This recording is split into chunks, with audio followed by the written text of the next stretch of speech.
They called it a divorce hearing, but to me it felt like a funeral.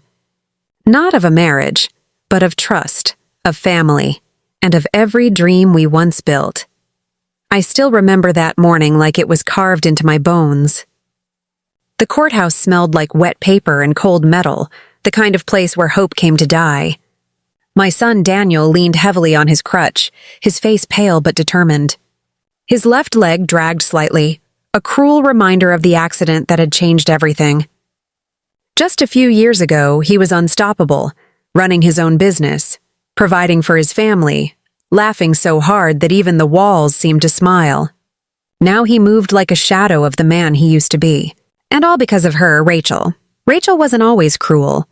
There was a time she'd come over to my kitchen on Sunday mornings, laughing, helping me bake apple pies, calling me Mom in that sweet, practiced voice. I believed her. I believed she loved my son. But love that's built on convenience, on what a person can give you, never lasts. And when Daniel's car flipped that night on his way home from work, leaving him half crippled, her mask cracked. I saw it in her eyes the first time she came to visit him at the hospital. No tears, just calculation. Now, 2 years later, we were walking into that same courthouse where she'd filed for divorce, demanding half the house Daniel had built with his own hands and full custody of their little girl, Lily. I could feel my heart pounding beneath my coat as I held Daniel's arm. People stared. Some whispered. A few even recognized me. The once feared defense attorney, Margaret Ellison, now just an aging mother with trembling hands and a broken family. The marble floor echoed with our steps as we entered the courtroom. Rachel was already there, sitting beside her attorney, a young, sharp-looking woman named Melissa Hart. Rachel looked stunning as always, every hair in place, lipstick flawless, eyes hard as stone.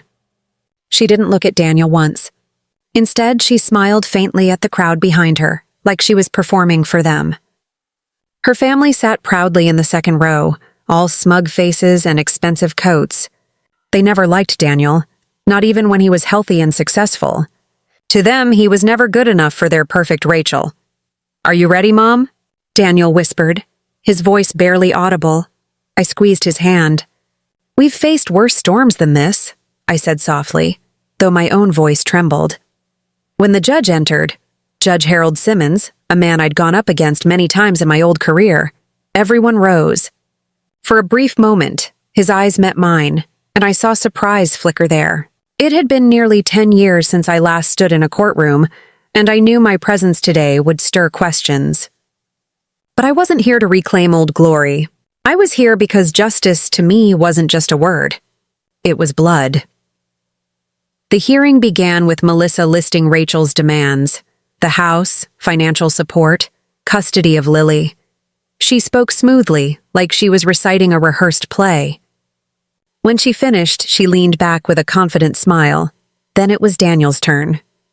His voice shook as he tried to explain, to remind the court that he had built the house before the marriage, that Rachel had contributed nothing but spent everything. But halfway through, his voice broke, and the pain in his eyes made it unbearable to watch. Rachel sat still, emotionless, but I caught the faintest twitch at the corner of her mouth. That smirk?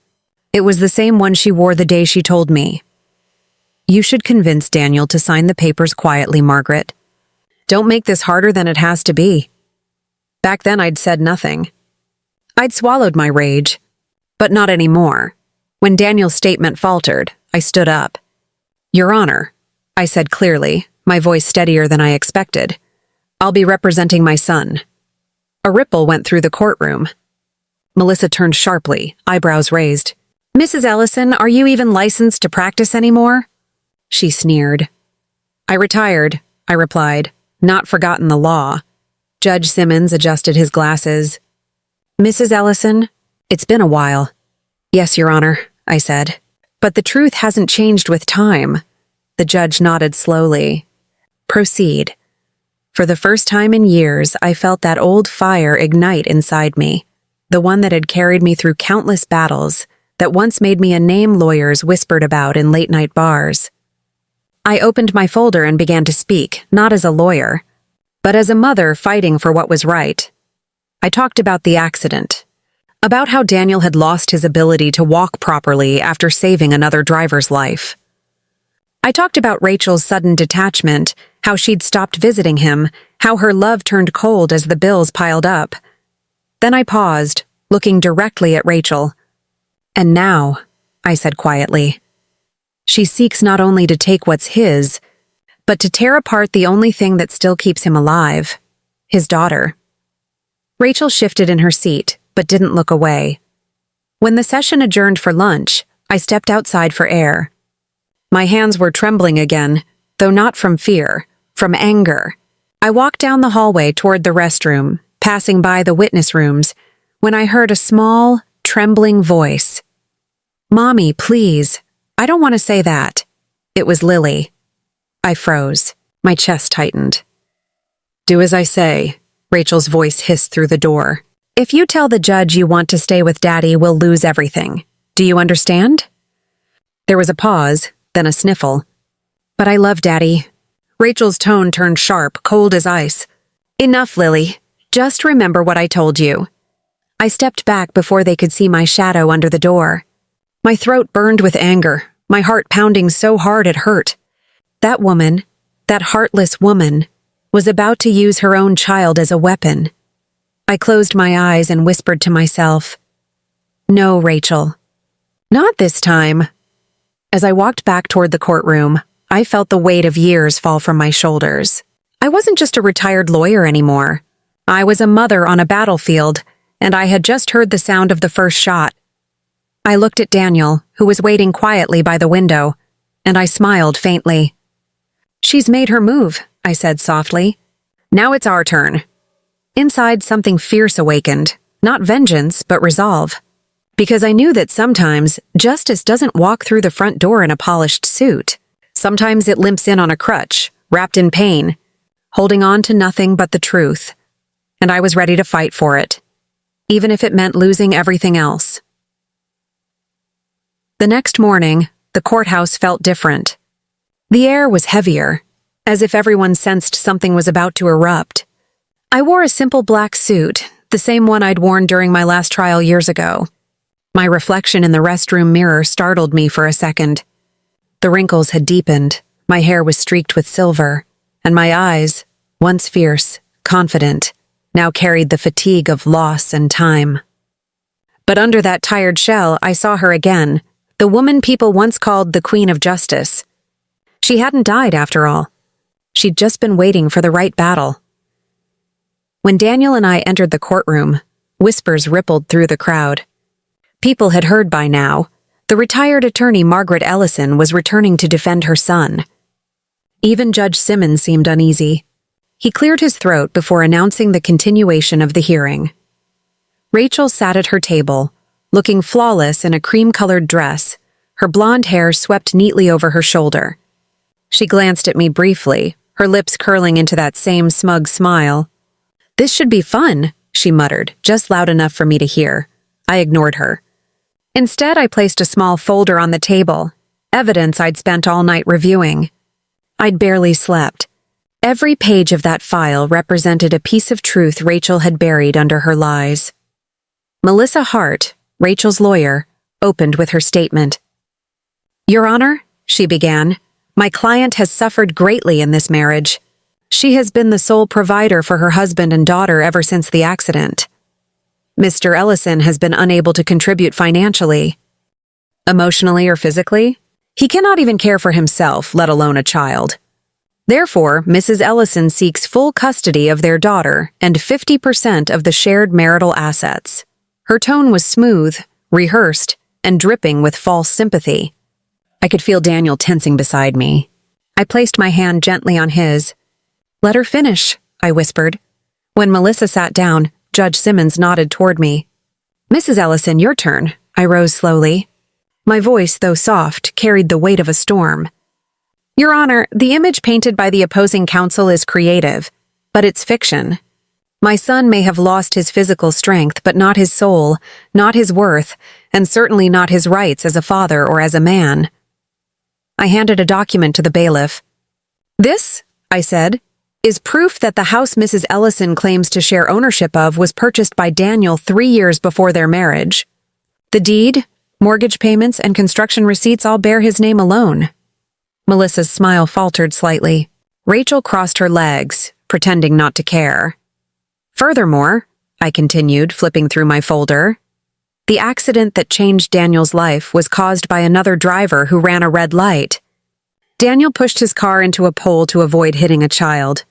That's why he limps today. A man who sacrificed his own safety for a stranger deserves respect, not abandonment.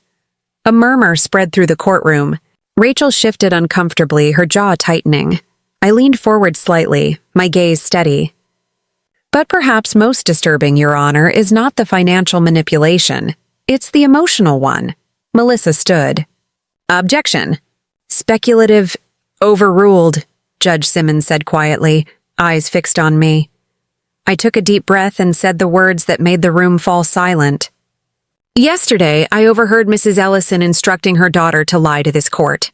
She told Lily to say she does not wish to live with her father. I recorded that conversation. Rachel's eyes widened. For the first time, her mask cracked. Melissa sprang up.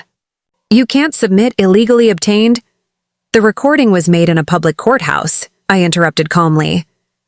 It's admissible. Judge Simmons nodded slowly. Proceed. I played the recording. Rachel's voice filled the room. Cold, sharp, unmistakable. Do as I say, Lily. If you tell the judge you want to stay with Daddy, we'll lose everything. Then came Lily's soft, trembling voice. But I love Daddy. The silence that followed was deafening. Even Melissa's pen stopped tapping. Rachel's face went pale. I turned to look at the judge. Your Honor, that child is 8 years old. She has already lost enough. Her father's health, her family's peace. Must she now lose her integrity because her mother values money more than truth? Judge Simmons sighed deeply, rubbing his forehead. This court takes such matters very seriously, he said. Mrs. Ellison, this recording, is this your voice?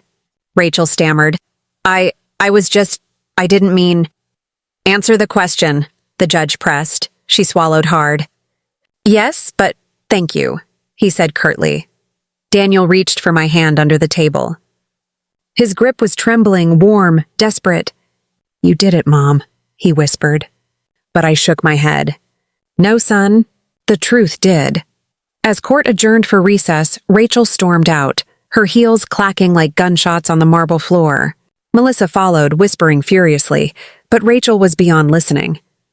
Her family trailed behind her, faces burning with humiliation. I stayed seated for a moment, breathing slowly. My chest hurt, but not from exhaustion, from years of holding in everything I wanted to say. For once, I didn't have to pretend anymore. I wasn't the tired old mother or the broken widow or the forgotten lawyer. I was who I had always been. A fighter. When Daniel turned to me, his eyes glistened with tears. Mom, you shouldn't have had to do this for me. I smiled faintly. Don't you see, Daniel? I'm not doing this for you. I'm doing this with you. We're standing up for the truth together. That's what family means. Outside, the sky was gray, and the wind cut through my coat like ice. But I felt something warm inside, something I hadn't felt in years. Hope. As we walked toward the car, a young woman approached me. Mrs. Ellison? She asked shyly. I'm a reporter from the Tribune. Is it true you're representing your son yourself? I hesitated, then nodded. It's true, she smiled. They're calling you the Queen of Justice again. For a moment, I didn't know what to say. That name, one I'd buried long ago, suddenly felt heavy and light all at once. When we reached the car, Daniel looked at me and said, Guess the Queen's back on her throne. I laughed softly, shaking my head. No, son.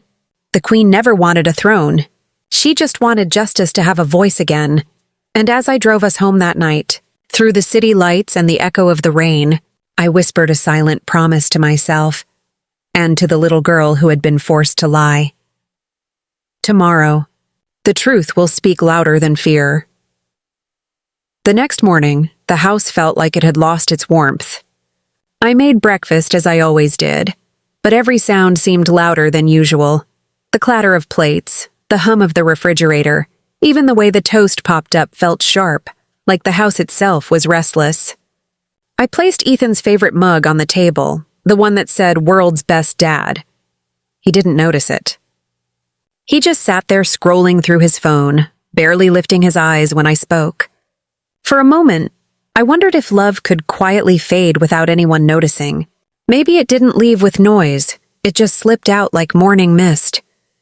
When he finally looked up, I saw something in his eyes I hadn't seen before. It wasn't anger, but it wasn't love either. It was a distance that frightened me. He asked me if I'd seen the envelope in the drawer, an envelope that had been sealed for weeks. I nodded, though my heart started to race. That envelope contained the papers I had prayed would never be opened. Divorce papers. I had seen them once, back when we argued about everything: money, time, priorities. I had torn them apart that night and begged him to remember the family we built. But now, seeing the question in his eyes, I realized maybe those papers weren't just a threat anymore. They were a possibility. "Ethan," I whispered. "What's happening to us?" He sighed, put down his phone and said, "Maybe we've both changed." That simple sentence hit harder than any argument we'd ever had. I wanted to scream that love wasn't supposed to fade with change, that we had vowed to hold on through everything. But instead, I sat there in silence, tears threatening to spill. I reached out for his hand, but he pulled away gently, not in anger, but in resignation. That hurt more than anything, because anger means someone still cares. Silence means it's dying. Later that day, I went to the garden, the place that used to be my refuge. I touched the flowers I had planted last spring, now dry and lifeless. Just like us. My neighbor, Mrs. Walker, saw me there and came over with her kind smile. She had known Ethan and me since our wedding day. She asked if I was all right, and though I wanted to say yes, I couldn't. The words got stuck somewhere between my heart and my throat. She placed her hand on my shoulder and said, "Honey, sometimes God lets things break to show us what's truly strong." I didn't understand what she meant then, but those words would echo in my mind later when everything fell apart. That evening, I decided to visit my mother's grave. She used to tell me, "Don't let your heart harden, no matter how much it's hurt." I stood there, whispering my fears into the quiet wind. I told her how tired I was, how much I wanted to fight for love that seemed to no longer want to be saved. And in that stillness, I felt something deep, like a whisper inside saying, "Hold on, not to him, but to love itself." When I got home, Ethan wasn't there. His car was gone. The kids were in their rooms, their laughter faint behind closed doors. I walked through the house and saw his jacket missing, his favorite shoes gone. My stomach dropped. Then my phone buzzed. It was a message from him. "I need time. Please don't call." Just those 5 words. Time. That word felt like a crack in the wall of everything I had built my life upon. That night, I couldn't sleep. I sat on the porch, watching the rain pour down, each drop sounding like a tear from heaven. I kept replaying every moment we'd shared, the first date, the laughter, the promise that nothing would ever come between us. And now, silence had. I thought about what Mrs. Walker said, about God letting things break. Maybe this was one of those moments where love was being tested by fire, but I didn't feel strong enough to endure it. Around midnight, I heard the front gate creak. My heart leapt. I thought it was Ethan. But it was our son, Lucas, coming home from his friend's house, drenched from the rain. He looked at me and asked, "Mom, are you and Dad okay?" The innocence in his voice broke me. I didn't want my children to see me as fragile, but in that moment, I couldn't hide it. I knelt down, held his face in my hands and said, "We're just going through a storm, baby. But you know what happens after storms?" He looked at me with hope. "The sun comes out?" he said. I smiled through tears. Yes, the sun always comes out. When Lucas went upstairs, I whispered a prayer, one I hadn't said in a long time. I asked God to bring Ethan back, not just physically, but in heart and spirit. I asked for strength to keep loving even when it hurt. And for the first time that night, I felt peace. Not because everything was fixed, but because I realized something powerful. Love doesn't always mean holding on tightly. Sometimes it means letting go long enough for healing to begin. The next morning, I woke up with swollen eyes but a strange calm in my chest. I looked at the empty side of the bed and said softly, "If this is the fire, then let it purify, not destroy." I started making breakfast again, this time humming a song my mother used to sing. The same kitchen that had felt so cold yesterday now felt like a sacred space where I could rebuild, even if I had to start with broken pieces. And then, just as I was about to pour coffee, I heard the door open. Ethan stood there, soaked from the rain, his eyes red as if he hadn't slept either. He didn't say a word. He just looked at me, like he was seeing me for the first time again. I didn't know what that look meant yet, but something inside told me this wasn't the end. It was the moment before the real test began. He stood there at the door, his shoulders slumped, rain dripping from his jacket, and for a second, it felt like time forgot to move. The morning light was soft, pale and quiet, but my heart was anything but. It was pounding, fast and uncertain. I wanted to run to him, to ask where he had been, to demand answers, but something held me back. Maybe it was fear. Maybe it was the kind of exhaustion that seeps into your bones when love becomes too heavy to carry alone. Ethan looked at me with eyes that were both familiar and distant, the way you look at a place that once felt like home, but now carries too many ghosts. He said softly, "Can we talk?" I nodded, even though I didn't know if my heart was ready to hear what he had to say. We sat at the kitchen table, the same table where we had celebrated birthdays, cried over bills, shared prayers, and laughed late into the night when love was still easy. For a long time, neither of us spoke.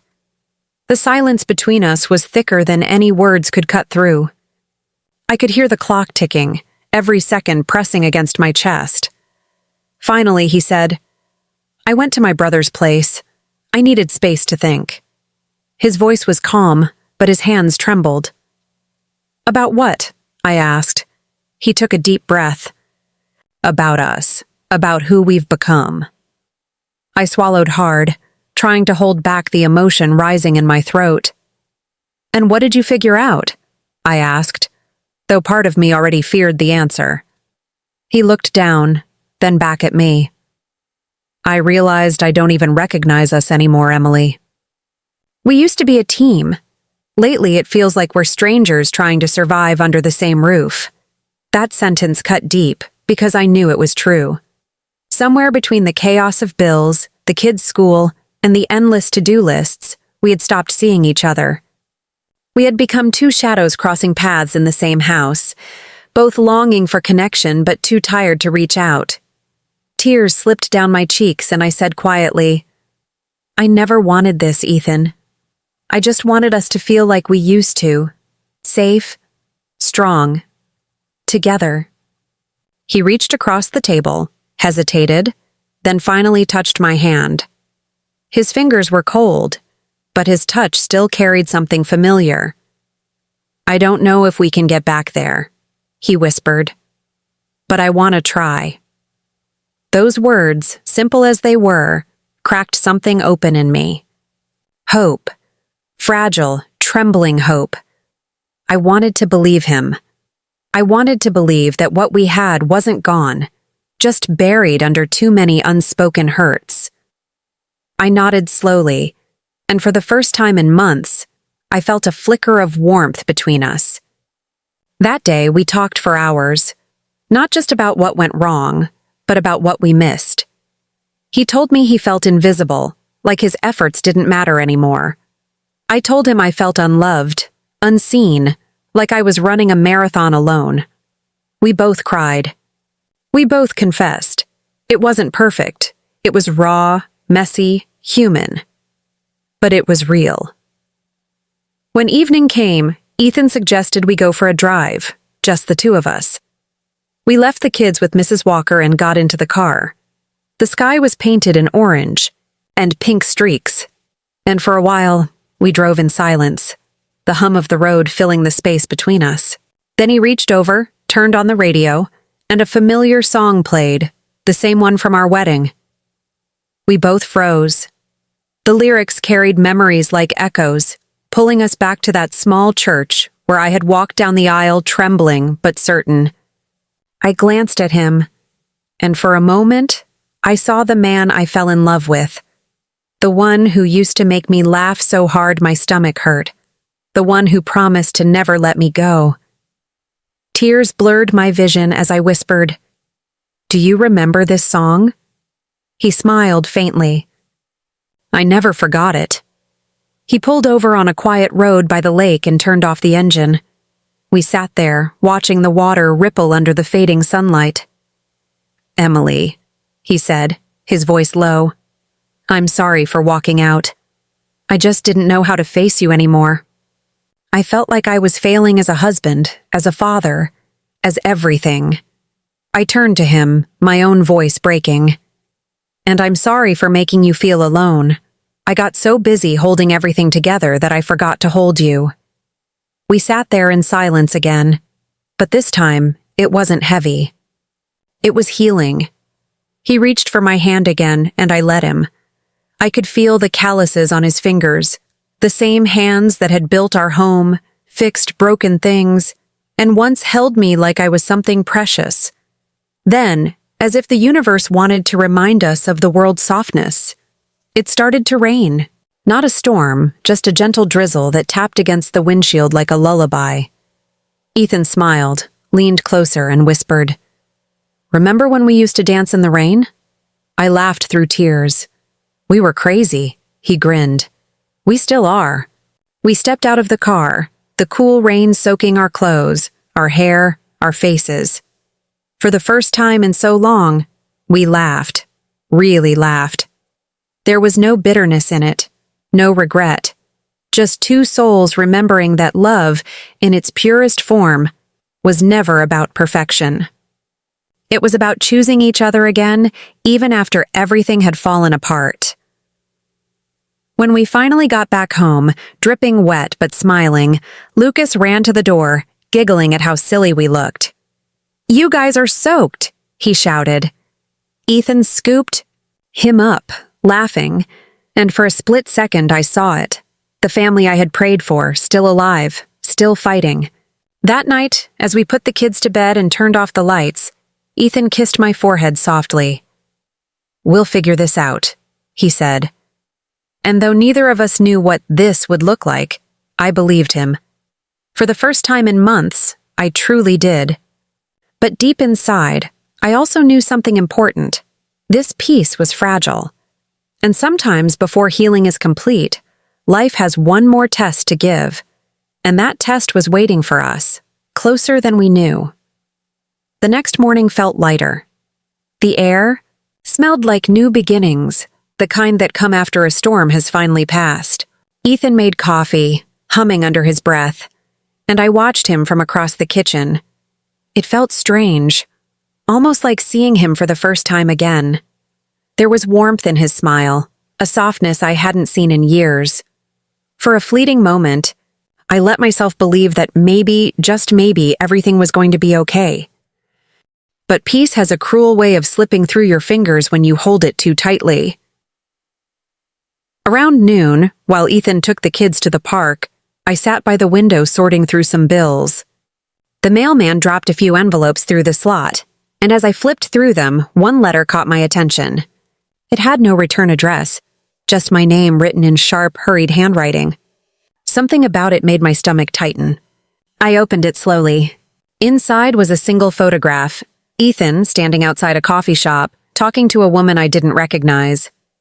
She was young, maybe in her late 20s, with long red hair and a bright smile. And the way he was looking at her, it wasn't just casual. There was familiarity in it, comfort. My hands trembled as I stared at the picture. My heart started pounding, louder than my thoughts could keep up with. For a moment, the air felt heavy, suffocating. I wanted to believe there was an explanation. I wanted to believe this was nothing. But after everything we had just rebuilt, seeing that image felt like being shoved back into the storm I had barely survived. When Ethan and the kids returned home, I tried to act normal. I smiled, helped the kids wash up, listened to their stories about feeding ducks at the park. But the whole time, that photograph burned in my pocket like a secret I wasn't ready to face. Later that night, when the house was quiet and the children were asleep, I finally asked him, "Who is she?" He looked confused. "Who?" I placed the photograph on the table between us. The silence that followed was deafening. His face drained of color, and for a long moment he just stared at it without saying a word. My voice cracked. "You said you wanted to fix us, Ethan. You said you wanted to try. So tell me, was any of that true?" He closed his eyes, rubbed his temples, and sighed deeply. "It's not what you think," I laughed bitterly. "Then please, help me understand what it is, because I'm staring at a picture of my husband with another woman after the day you needed space to think." He looked up, guilt written all over his face. "Her name is Rachel. She's a physical therapist. I met her during my rehab. She helped me walk again after the accident. I didn't tell you because—" He hesitated. "Because I didn't want you to think there was something more." My chest tightened. "And is there?" He looked straight into my eyes, his voice trembling. "No, not anymore." That one word, anymore, hung in the air like smoke. I stood there frozen. Every part of me wanted to scream, to demand the full truth, to throw the photograph in his face. But I couldn't. I just stared at him, feeling the ache of betrayal slowly seeping through my bones. "You told me you needed space," I whispered. "Was that before or after her?" He looked down. "Before," but she reached out afterward just to see how I was doing. "It didn't mean anything, Emily. I swear. I wanted to believe him. God, I wanted to believe him." But something deep inside me had cracked again, and I didn't know how to seal it this time. I walked away before I said something I'd regret. That night, I couldn't sleep. I lay awake, listening to the quiet hum of the refrigerator, the soft rain tapping against the window, and the sound of Ethan breathing beside me. I turned to look at him, his face peaceful in the dim light, and I wondered, how many times had I looked at him like this, believing he was mine, while he was drifting away? The next morning I drove to the lake alone. It was where we had sat just days ago, where he had promised to try again. I stared at the still water, remembering the laughter, the rain, the warmth of his hand in mine. It all felt so far away now, like a dream fading with the dawn. A soft voice behind me startled me. "You okay, sweetheart?" It was Mrs. Walker, our neighbor. She was walking her dog and stopped when she saw me. I tried to smile, but my eyes betrayed me. She sat down beside me on the bench. "I've been married for 40 years, she said quietly. "And if there's one thing I've learned, it's that love is not about never being hurt. It's about deciding whether the person who hurt you is still worth the pain." Her words lingered long after she left. That evening, when Ethan came home from work, I handed him the photograph back. "I don't know what's true anymore," I said, my voice calm but heavy. "But I'm too tired to live in suspicion. I need honesty, Ethan, nothing less." He nodded slowly. "You'll get it. No more secrets." For the next few days, he kept his word. He was home early. He helped with the kids. We even started cooking dinner together again. On the surface, everything looked fine. But under it, something felt off. His phone would buzz and he'd silence it quickly. He'd step outside to take calls. He said it was work, but his tone told a different story. One night, as I folded laundry, I heard him in the hallway whispering, "You can't call me anymore. She'll find out." My heart stopped. When he came back into the room, I pretended I hadn't heard. But inside I knew the storm wasn't over. It had just gone quiet for a moment. And quiet storms are the ones that destroy the most. That night, after everyone had fallen asleep, I stood by the window again, looking out into the darkness. My reflection in the glass looked like someone else entirely, a woman who had loved, lost, forgiven, and now stood at the edge of another heartbreak. I whispered to myself, "Not this time. I will not break again." And just then, a plan started forming in my mind. I didn't know where it would lead, but one thing was clear. I wasn't going to be the victim anymore, because sometimes the only way to protect love is to confront the truth, no matter how painful it might be. The following days moved like shadows, slow, quiet, but heavy with something unspoken. Ethan acted normal, maybe too normal. He made breakfast for the kids, kissed me on the forehead before work, and smiled the way men do when they're trying to cover a crack in the wall that's already split wide open. But I had learned how to read between the lines. I had learned to see the things he wasn't saying. One evening while he was taking a shower, his phone buzzed again on the kitchen counter. Normally, I would have looked away, but something in my chest said not this time. The screen lit up with a message. It read, "I miss you too. Please don't shut me out like this. We both know what we had wasn't nothing." My hands went cold. The name on the screen made my stomach twist. Rachel, the woman in the photo. My breath caught somewhere between anger and heartbreak. I felt the kind of stillness that comes before a storm breaks the sky open. I didn't scream. I didn't cry. I just stared at the phone, memorizing every word, every punctuation mark, every bit of betrayal wrapped in soft letters. Then I set it down quietly before he came out of the bathroom. When he did, he smiled, wrapped his towel around his waist, and said, "You okay?" I looked at him and forced a smile. "Yeah," I said softly. "Just tired." That night, I lay next to him, pretending to sleep. My mind was racing, every memory flashing in painful detail. The late nights, the sudden work calls, the days he said he needed space, all of it fit now. My heart was breaking, but beneath that heartbreak, something else was taking shape. Resolve. The next morning, after he left for work, I called the rehab center where he said Rachel worked. The receptionist confirmed she no longer worked there. "She left about a month ago," she said politely. "I think she moved to the city a month ago." Right around the time he had disappeared for those few days to think, my throat tightened. I hung up and sat in silence, staring at nothing. It wasn't just betrayal. It was the realization that while I was clinging to hope, he was already halfway gone. But I couldn't just walk away. Not yet. I had 2 kids who still looked at their father like he hung the stars in the sky. I needed to know the full truth before I shattered their world. So that evening, I told him I was taking the kids to my sister's house for the weekend. He nodded distractedly, barely looking up from his phone. I packed the kids, kissed them goodbye, and dropped them off. Then, instead of leaving town, I came back. I parked a few blocks away and waited. Hours passed. The sky turned dark and the streetlights flickered on. Around 8 I saw it, his car pulling out of the driveway. My hands trembled as I started the engine and followed him at a distance. He drove across town, past the main streets, until he stopped in front of a small apartment complex near the river. My heart was pounding so loud I could barely hear my own thoughts. He got out, looked around, then walked up the stairs. I watched as the door to apartment 3B opened. And there she was, Rachel. The same woman from the photograph, standing in the doorway wearing that same bright smile. She stepped closer, touched his arm, and for a moment, time froze. He didn't pull away. Something inside me broke cleanly in two. I didn't cry. I didn't scream. I just watched, my body trembling, my heart numb. When he finally went inside, I sat there in my car, gripping the steering wheel until my knuckles turned white. I stayed there for a long time, staring at that building, at the window that flickered with light.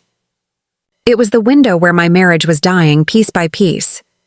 When I finally drove home, the house felt different. Empty but strangely peaceful. I walked through every room, touching the walls, the photographs, the little things that once made us us. I stopped at the family picture on the mantel. We were smiling, holding the kids, our eyes full of promise. I traced my fingers over it and whispered, "You broke it, Ethan. You broke everything." But as the night deepened, my grief turned into something else, a quiet strength I didn't know I had. I realized I couldn't control what he had done, but I could control what happened next. The next morning, he came home early, looking disheveled, as if he hadn't slept. "How were the kids?" he asked. "They're fine," I said evenly, watching his face carefully. "Did you sleep well?" He froze, caught off guard. "What do you mean?" I looked straight at him. "At Rachel's." He went pale. For a moment I thought he might lie again, but then something in him deflated. His shoulders dropped and he sat down heavily at the table. "Emily," he started. "I didn't mean for any of this to happen." I laughed softly, bitterly. "That's what they all say, isn't it? You didn't mean to fall in love with someone else. You didn't mean to destroy the family we built. You just didn't mean to get caught." He rubbed his face, his voice breaking. "It wasn't love. It was a mistake. I was lost. She listened to me when I felt invisible. She made me feel like I mattered again. But it's over. I swear it's over." I stood there, every word slicing through me. "You say it's over, but I saw you, Ethan. I saw you go into her apartment." He stared at me in silence, his eyes full of regret, but not denial. And that silence, that heavy, unspoken confirmation, hurt worse than any confession. "Finally," I said quietly, "I can forgive you for being weak. I can forgive you for being human. But I can't forgive you for making me doubt my own worth." He looked up, tears in his eyes. "Please, Emily, don't give up on us." I took a deep breath, trying to steady my voice. "I'm not giving up. I'm letting go." Those words hung in the air like a final verdict. For a long moment, neither of us moved. Then, slowly, I turned away and walked to the door. My hands were shaking, but I didn't look back. I couldn't. Outside, the morning sun was just rising, painting the world in gold. I took a deep breath, feeling the sting of cold air in my lungs. And for the first time in months, I felt something strange. Peace. Painful, raw, but real. I whispered to myself, "This isn't the end. This is the beginning of me finding myself again." Because sometimes the truth doesn't set you free gently. Sometimes it shatters every illusion first, so you can finally see who you were always meant to be. That night felt like the longest of my life. I sat by the small lamp in the corner, staring at the shadow of my hands trembling on the wall. The air was heavy, and even the ticking clock sounded like thunder in the silence. Every creak of the old house made my heart jump, as if the walls themselves were whispering the truth I was too afraid to face. Emily was in her room, pretending to sleep, but I could hear the restless movement of her blanket. She was worried about me, though she tried to hide it behind her teenage defiance. And deep down I was terrified, not of losing the house, not of losing the farm, but of losing the last pieces of hope that still lived between us. The next morning, I went into town early, carrying the folder of papers Marcus had given me. The bank officer, a woman with sharp glasses and a voice too calm for the cruelty she was about to deliver, told me that Marcus had transferred almost everything under his name. My jaw tightened, my hands shook, and I had to step outside just to breathe. The autumn wind was cold, slicing against my face like truth. I sat on the curb and whispered to myself, "God, if you're still here, please don't let this be the end." When I returned home, Emily was standing by the fence, watching the road. "He came by," she said softly, without looking at me. My breath caught.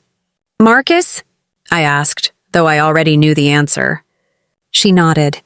"He didn't say much. Just asked if you were still planning to fight." I swallowed hard. "And what did you say?" She hesitated, then looked at me with those eyes that once belonged to the little girl who used to run barefoot through the fields. "I told him you don't give up." "You never do." Those words hit me deeper than she could ever imagine. For so long, I had felt like a ghost in my own life, unseen, unheard, forgotten. But in that moment, I realized that Emily still believed in me, even when I no longer did. Later that week, I gathered the few friends who still stood by me: Mary from church, old Tom from the supply store, and Pastor Graham. We sat around my kitchen table, drinking weak coffee, surrounded by unpaid bills and fading hope. "He's done this before," Mary said, her voice tight with anger. "Men like him count on silence. But you've got to make noise," Pastor Graham nodded slowly. "The truth has power, Anna, but it only works when spoken." That night, after everyone left, I sat by the fireplace and began writing. Every lie, every betrayal, every piece of proof I had. My hand cramped, my eyes blurred, but my spirit began to rise again. This time I wasn't writing out of anger. I was writing out of survival. When I finally went to bed, I found Emily asleep on the couch, still in her clothes, with her phone clutched in her hand. The screen glowed faintly, a half-written message to her father that read, "You broke her." My throat tightened and tears spilled down my cheeks. I wanted to delete the message, to protect her from the pain of saying what I already knew, but I let it be. Some truths need to stand, even when they hurt. Days passed, and the storm between Marcus and me only grew louder. He sent letters through his lawyer, demanding property, threatening court. But I didn't back down. Every time fear tried to choke me, I remembered the sound of Emily's voice that day. "You never give up." That became my armor. One Sunday morning, something unexpected happened. After service, Pastor Graham invited me to speak. My knees trembled as I walked to the front, but when I looked at the faces before me, kind, tired, human, I spoke. I told them the truth. Not the kind written on paper, but the kind written in scars. I talked about betrayal, about losing faith, about still choosing to stand. I didn't name Marcus. I didn't have to. The words spoke for themselves. When I finished, there was silence. Then one by one people stood. Some clapped. Some cried. Some came forward to hug me. And for the first time in months, I felt something shift. Not outside. Inside. That night, Emily came into my room and sat on the edge of my bed. "Mom," she whispered, "I think I understand now. It's not just about what he did. It's about what you became because of it." I smiled weakly. "And what's that?" She looked at me with tears glistening in her eyes. "Stronger." I reached out and brushed her hair back, feeling the weight of her words. She was right. Strength doesn't always roar. Sometimes it just keeps breathing when the world tries to suffocate it. The next morning, as sunlight poured through the window, I received a letter. Not from the lawyer, but from Marcus himself. His handwriting was shaky, uneven, like the guilt that must have filled him as he wrote. "Anna," it began, "I've made mistakes I can't undo. I see now what I lost. Not just the land, not just the life, but the love that once made it all worth living. I don't ask for forgiveness. I just hope you find peace." I read it over and over. Part of me wanted to burn it. Part of me wanted to believe it. But in the end, I folded it carefully and placed it inside my Bible. Between the pages of Psalm 34, "The Lord is close to the brokenhearted and saves those who are crushed in spirit." That evening, Emily and I sat on the porch, watching the sun sink behind the hills. "What now?" she asked quietly. I took a deep breath, feeling the cool air fill my chest. "Now," I said, "we rebuild, not the house, not the farm, but us." And as the crickets began to sing and the last light faded from the sky, I realized something profound. Sometimes the hardest battles are not the ones we fight against others, but the ones we fight to keep our hearts open after being broken. That night, as I closed my eyes, I whispered a prayer. Not for revenge, not for justice, but for grace. Because even when love fails, faith doesn't. And somewhere deep inside, I knew. This wasn't the end of my story. It was the beginning of something new. The morning after reading Marcus's letter, I woke up with a strange calm in my chest. The kind that doesn't come from peace, but from exhaustion that finally finds a place to rest. The house was quiet except for the faint hum of the refrigerator and the sound of Emily's soft breathing from the other room. I stood by the window watching the mist roll across the fields that were once alive with laughter and work. Now they lay still, waiting for something to grow again. Just like me. I made coffee, poured it into my old chipped mug, and sat at the table that had seen years of love, arguments, and tears. For the first time, I didn't cry.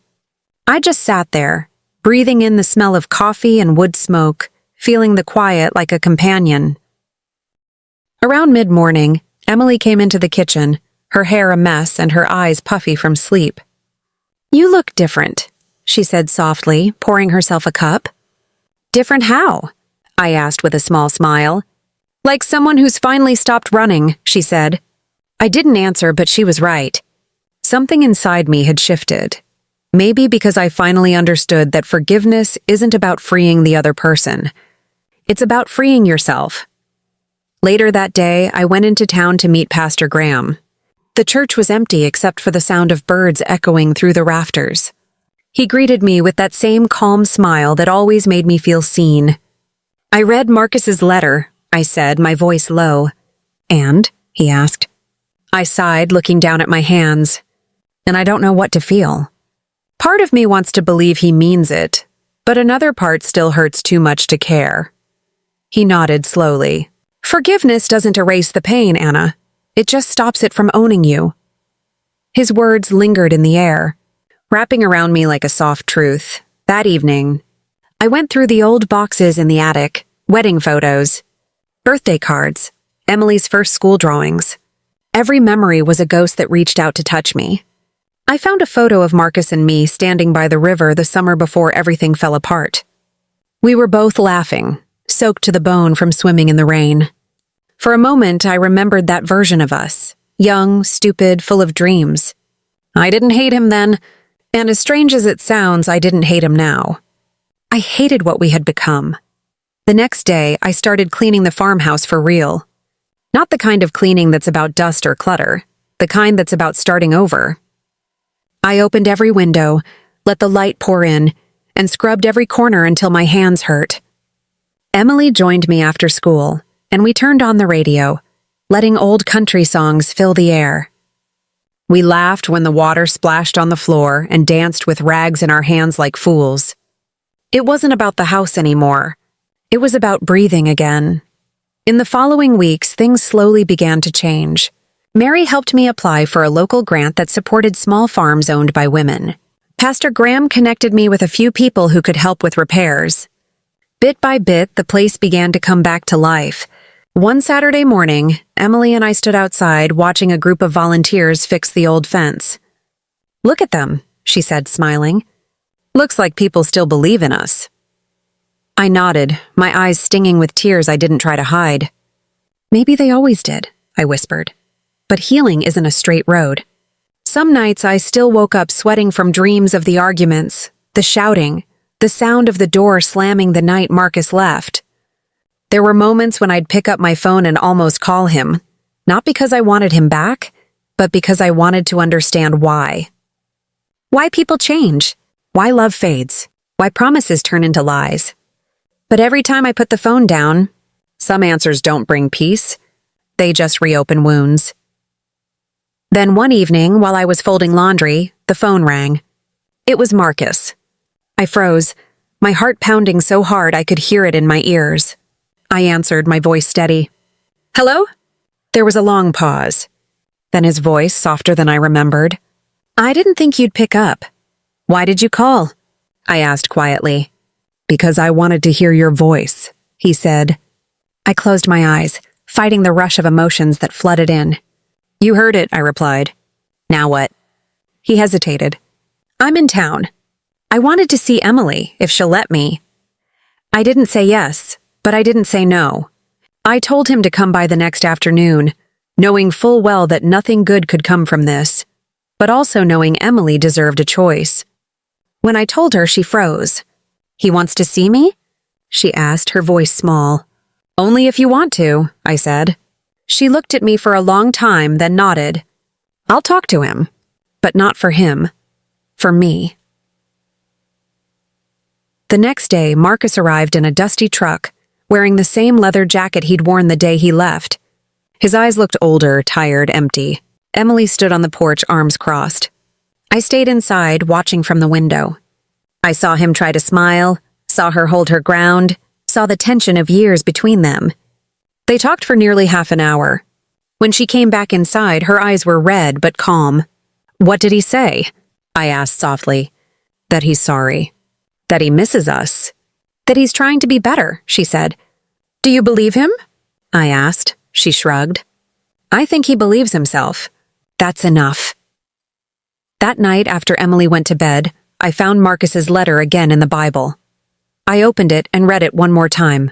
For the first time, it didn't make me angry. It just made me sad. Not because of what he did, but because of what we both lost in the process. I whispered into the silence, "I forgive you." Not for him to hear, but for me to finally let go. The next morning, I woke to the sound of birds outside my window. The light poured through the curtains, warm and golden, painting the room in peace. I sat up, looked around, and felt something I hadn't felt in years: gratitude. Not because life was perfect, but because I was still standing. And as I watched Emily run out to feed the chickens, laughter in her voice, hope in her steps, I realized something simple and powerful. Sometimes life doesn't give you the ending you prayed for, but it gives you the strength to start a new beginning, one that's gentler, wiser, and rooted in grace. It had been almost 3 months since Marcus came to visit, and though the air around the house felt lighter, some corners of my heart were still heavy with questions that refused to fade. Life had started to find its rhythm again. Emily was doing better at school, helping with the animals every morning before the bus came, and even joining the church choir on Sundays. I had taken up baking for the farmers' market every Saturday, and the smell of fresh bread often filled our kitchen before sunrise. There were still nights when I lay awake, listening to the wind scrape against the windows, wondering if peace ever truly settled or if it just learned to move quietly beside the pain. One gray afternoon, while I was kneading dough, there was a knock at the door. I wiped my hands on a towel, expecting Mary or one of the volunteers from church. But when I opened the door, my heart stumbled. It was Marcus. His truck was parked out front again, the same old one, but this time it looked cleaner, newer somehow, like he was trying to rebuild not just his life, but how the world saw him. "Anna," he said, his voice low, uncertain. "Can I come in?" I didn't answer right away. Every instinct in me screamed to shut the door, to protect what peace I had fought for. But then I saw the nervous way his hands trembled, the exhaustion in his eyes. "5 minutes," I said finally, stepping aside. He walked in slowly, as if afraid the house would reject him. His gaze moved over everything: the table, the curtains, the small drawings Emily had taped to the fridge. "You've done a lot with the place," he murmured. "It feels alive again." I crossed my arms. "It always was, Marcus. You just stopped seeing it. That hit him." He looked down, swallowing hard. "You're right," he said softly. "I stopped seeing everything that mattered." I poured him a cup of coffee because old habits die hard, and we sat across from each other at the table, the same table where we had shared meals, arguments, laughter, and silence. "Why are you here?" I asked finally. He sighed. "I came to tell you something before you hear it from someone else. I'm leaving Chicago." My heart tightened. "Leaving?" He nodded. "There's a job in Texas managing equipment for a ranch. It's not much, but it's steady. I need a clean start." I didn't know what to say. For years, I had wanted him gone, wanted distance between us, and now that he was finally doing it, it hurt in ways I hadn't expected. "What about Emily?" I asked quietly. "I'll call her when I can," he said. "I don't expect her to forgive me, but maybe time will help." He stood up to leave, then hesitated. "There's one more thing," he said, reaching into his jacket pocket. He handed me a folded piece of paper. "What is this?" I asked, suspicious. "A letter," he said. "For Emily." I couldn't say what I needed to her face, so I wrote it down. He turned toward the door, but before he stepped out, he looked back at me. "You were always stronger than me, Anna. I hope someday Emily sees that too." When the door closed, I just stood there, holding the letter, staring at the space he'd left behind. Part of me wanted to rip it apart, to protect Emily from more heartbreak. But another part, the quieter, wiser part, knew she needed to decide for herself. That evening, when she came home from school, I handed it to her. "It's from your father," I said simply. She looked at it, then at me, and I could see the war behind her eyes. "Do you want me to read it?" she asked. I shook my head. "It's your choice, sweetheart." She disappeared into her room, and for the next hour, the house was silent except for the faint sound of the clock ticking on the wall. When she finally came out, her face was pale, her eyes glassy. "He says he's sorry," she whispered. "He says he prays for us every night." I reached for her hand. "And what do you feel?" I asked. She took a shaky breath. "Sad," she said, "but not angry anymore." I squeezed her hand gently. "That's enough for now." That night I stood out on the porch, the stars sharp and cold above me. The wind carried the smell of hay and distant rain. I thought about Marcus driving south, chasing redemption, and I realized that sometimes people don't come back to fix what they broke. They leave to make peace with it. And maybe that was his way of saying goodbye. The next morning, I found Emily sitting at the kitchen table, writing in her journal. "What are you writing?" I asked. She smiled faintly. "A letter. To Dad." I nodded slowly, not asking to read it. She folded it carefully, placed it in an envelope, and set it by the window.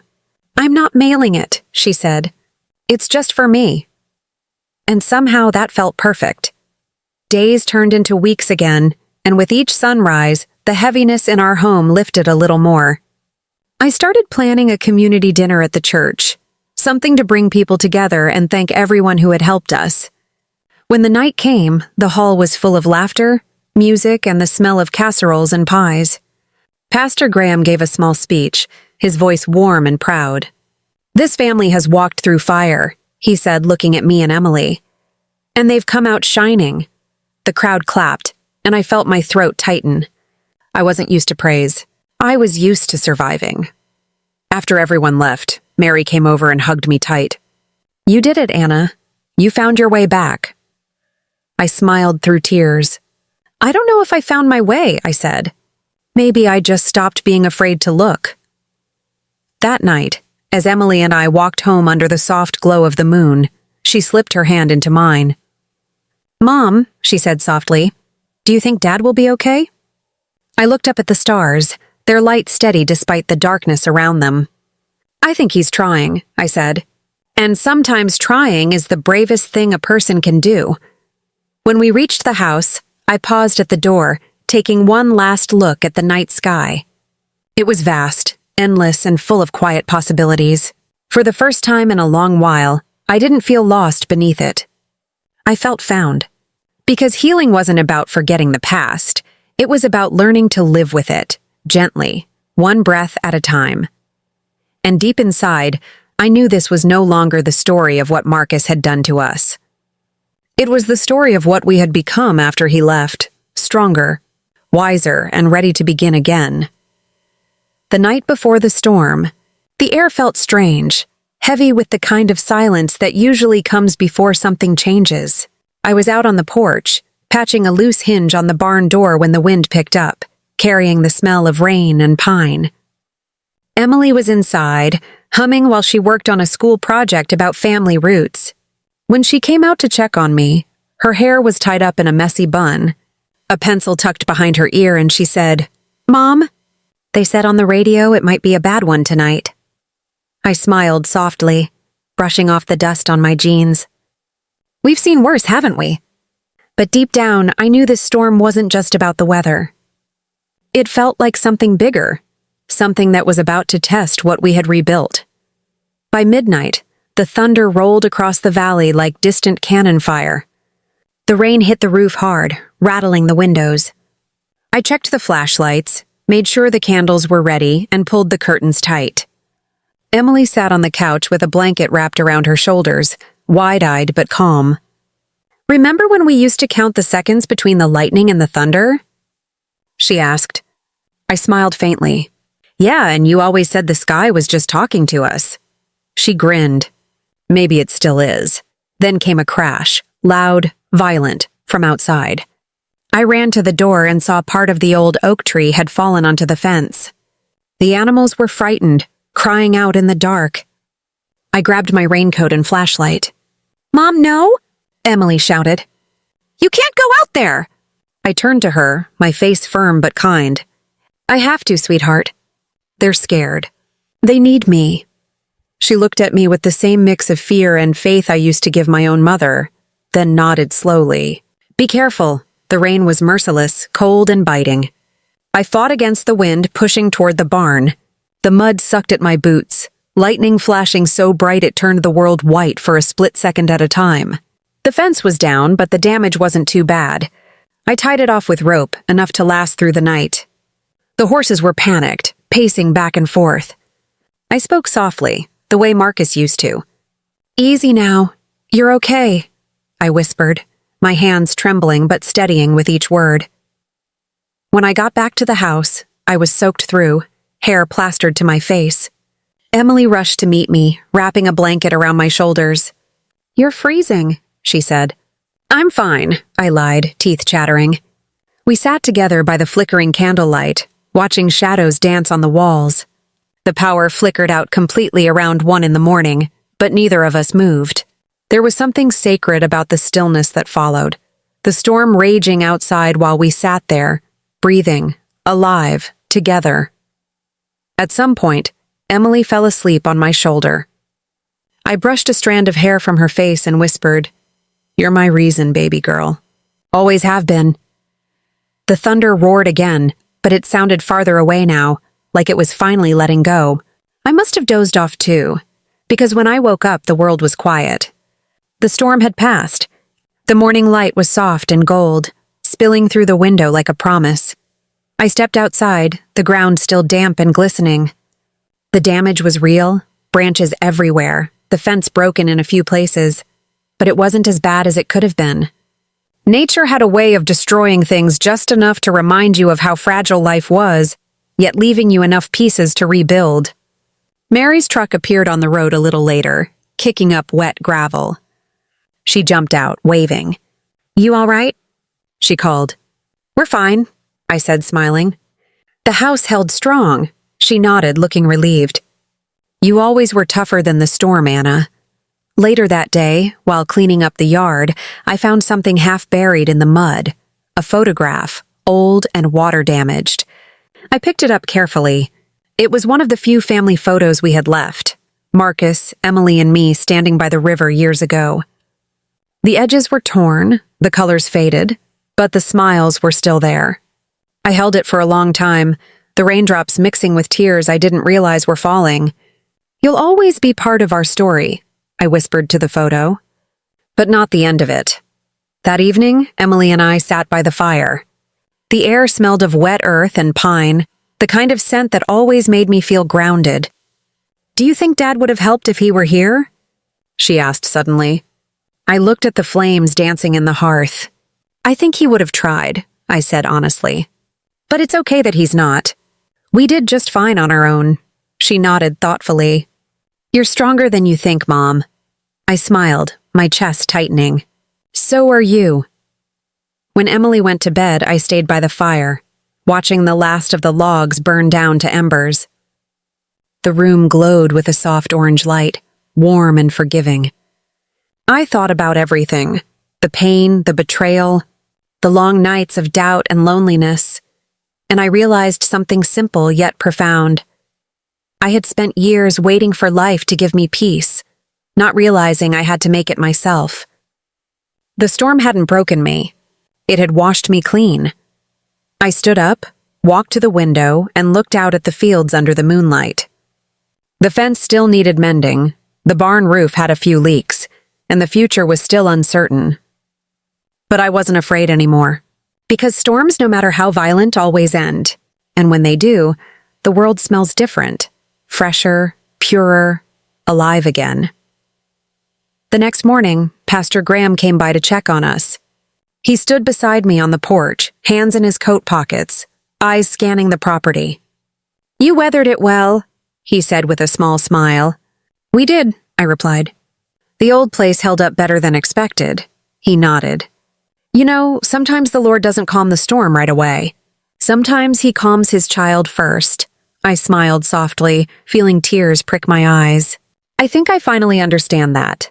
After he left, I picked up a notebook from the table, the same one where I used to write bills and repair lists, and wrote at the top of a blank page, "The storm and the sunrise." Underneath, I began to write our story, not for anyone else to read, but for Emily, for myself, and maybe someday for whoever needed to know that broken things can still bloom again.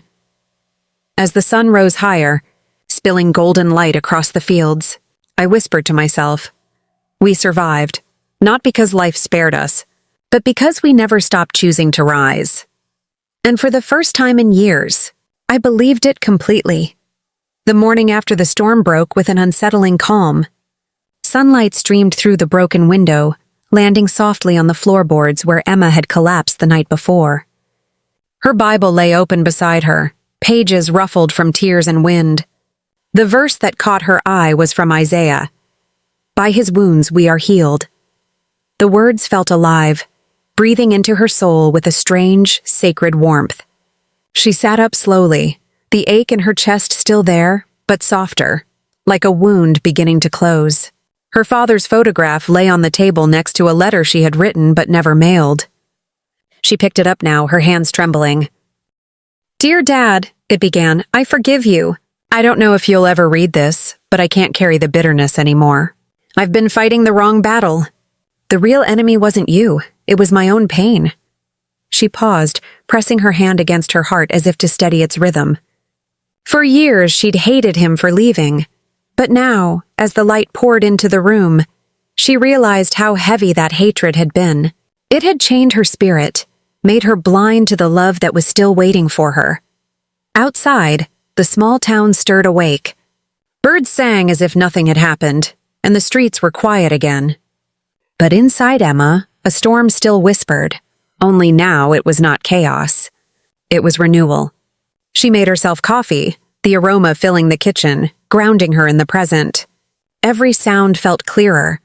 The clink of the cup, the hum of the refrigerator, the faint wind brushing against the old oak outside. She took a deep breath, whispering, "Thank you, Lord, for not giving up on me." Later that day, she drove out to the hill overlooking the lake, the same spot where she had once screamed at God, accusing him of abandoning her. The water below glimmered, still and endless, mirroring the sky. She carried the letter with her and stood near the edge, her hair whipping in the breeze. Then, with tears streaming down her face, she whispered, "I release it," and let the letter go. The paper floated gently down until it touched the surface of the water and disappeared beneath it. In that moment, she didn't just forgive her father, she forgave herself. That night, she met Michael at the small chapel where the cross still stood, half shadowed by the candlelight. He was already there, sitting quietly in one of the pews, his hands folded, his head bowed. She sat beside him, and for a long moment neither spoke. The silence between them wasn't heavy. It was healing. Finally, Michael said, "I found the letter you left for your father. You're brave, Emma. Most people never face what you just did." She looked at him, her eyes red but bright. It wasn't bravery. It was surrender. I finally realized, God's love isn't about deserving. It's about returning. He smiled faintly, turning toward the cross at the front. "You sound like someone who's been through the fire." "I have," she said softly, "but I'm not burned.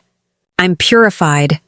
For the first time, she truly understood what the cross meant. It wasn't just a symbol of pain or sacrifice. It was proof that even when love is rejected, it keeps reaching out. Even when faith falters, grace stands waiting. Michael stood, walked to the altar, and lit a candle. "You know," he said, watching the flame dance, "when I lost my wife, I thought my faith died with her. I couldn't stand the silence, the prayers that went unanswered. But then I realized God was quiet not because he'd left, but because he was listening." Emma felt tears well again. "Maybe that's what faith really is. Believing even when it hurts," he nodded. "Exactly. It's not about fixing what's broken, it's about trusting the one who can. They stood together in front of the cross, the candlelight flickering across their faces. It wasn't a grand moment. It was quiet, humble, and sacred. But in that quiet, something eternal stirred. The feeling that all the pain, all the loss, had not been in vain. Over the next few weeks, Emma began to rebuild, not just her home, but her purpose. She returned to volunteering at the shelter, helping others who felt forgotten. She smiled more. She laughed without guilt. Her heart, once shattered, began to beat with new strength. One afternoon, a man walked into the shelter, a thin, weathered face, eyes haunted yet familiar. Emma froze. It was her father.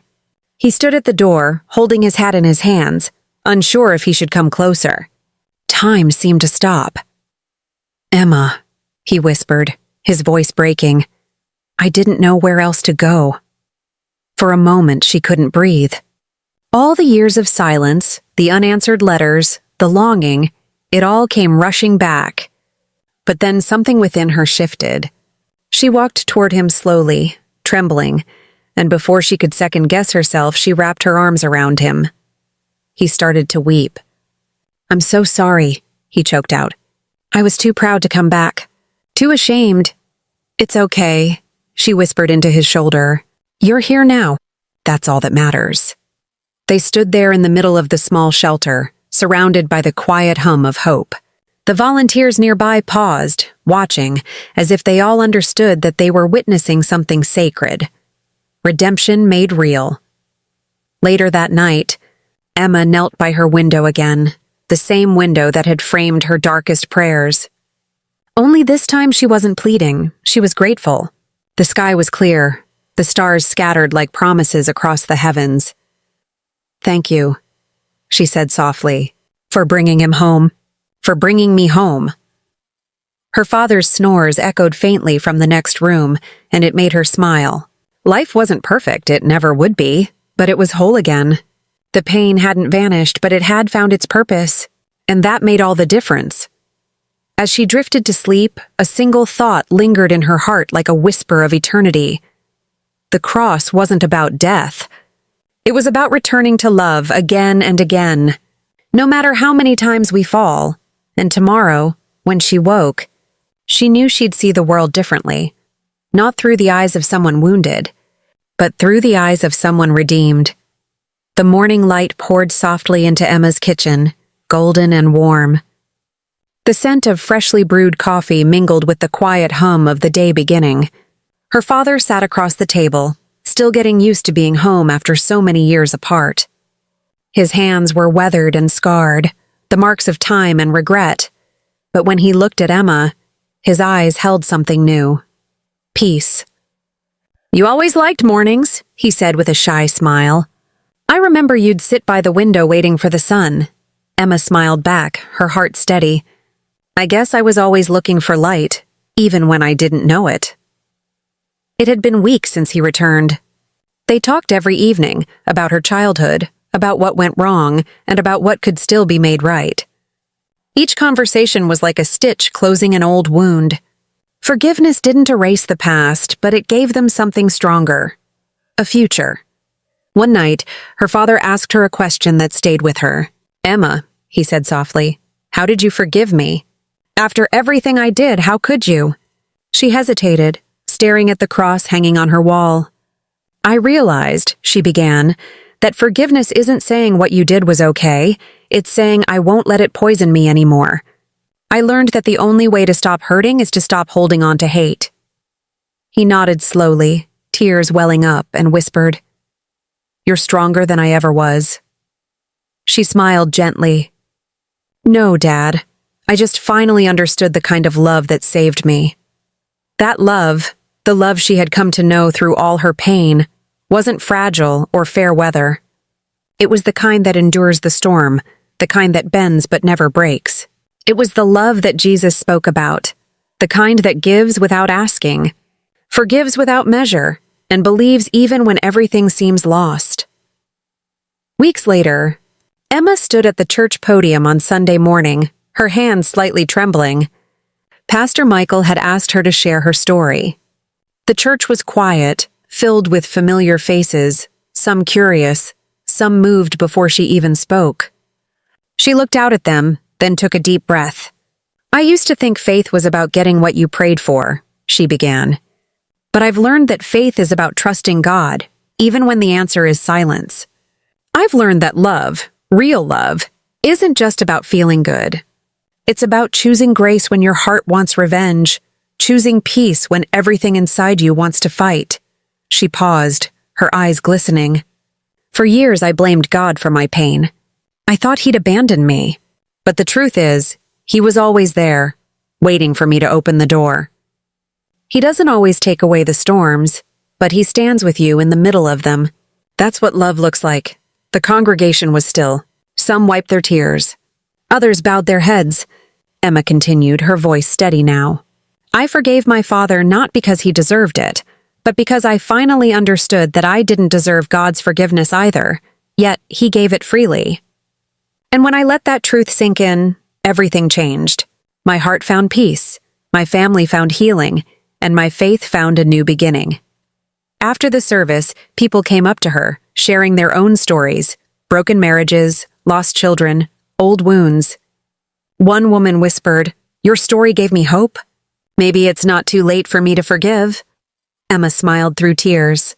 "It's never too late," she said. "If there's still breath in you, there's still grace waiting." Later that afternoon, she walked with Michael to the old oak hill overlooking the lake.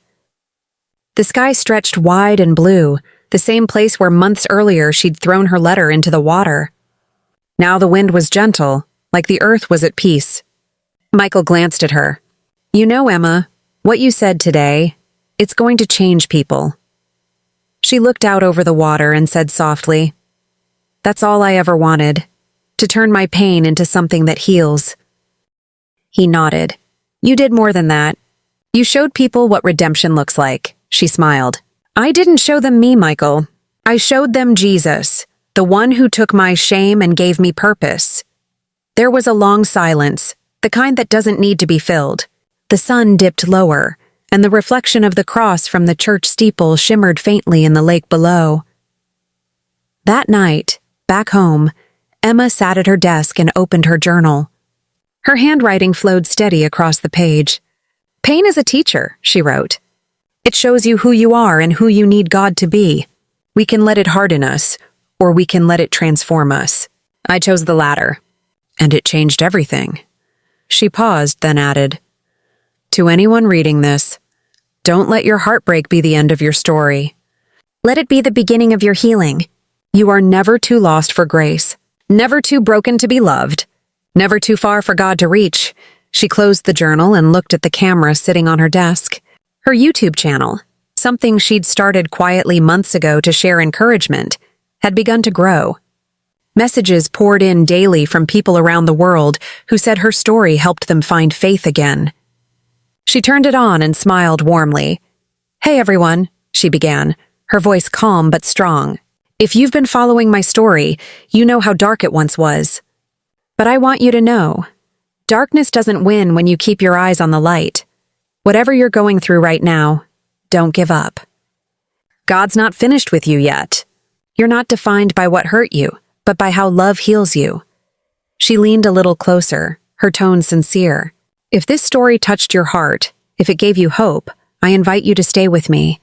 Subscribe, share your story, and let's build a place where faith can rise again, one heart at a time.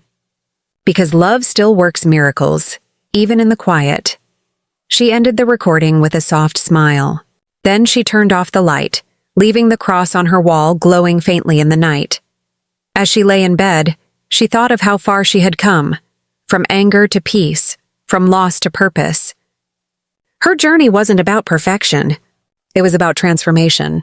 And if there was one truth she wanted the world to remember, it was this: love, real love, never fails. It doesn't run when things fall apart. It doesn't vanish in silence. It doesn't quit when hearts break. It endures. It restores. It redeems. So as the moonlight bathed her room, she whispered one last prayer. "Use me, Lord. to show someone else that you're still here.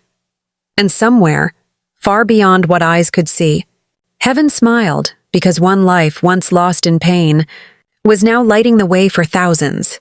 That's the lesson Emma learned. And the message she left for all who would hear it: forgiveness frees you.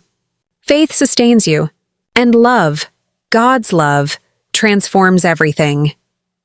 So if you're watching this right now, remember, your story isn't over. It's just beginning. And if you believe that love still changes lives, don't forget to subscribe. Because together, we can keep spreading light in a world that needs it more than ever.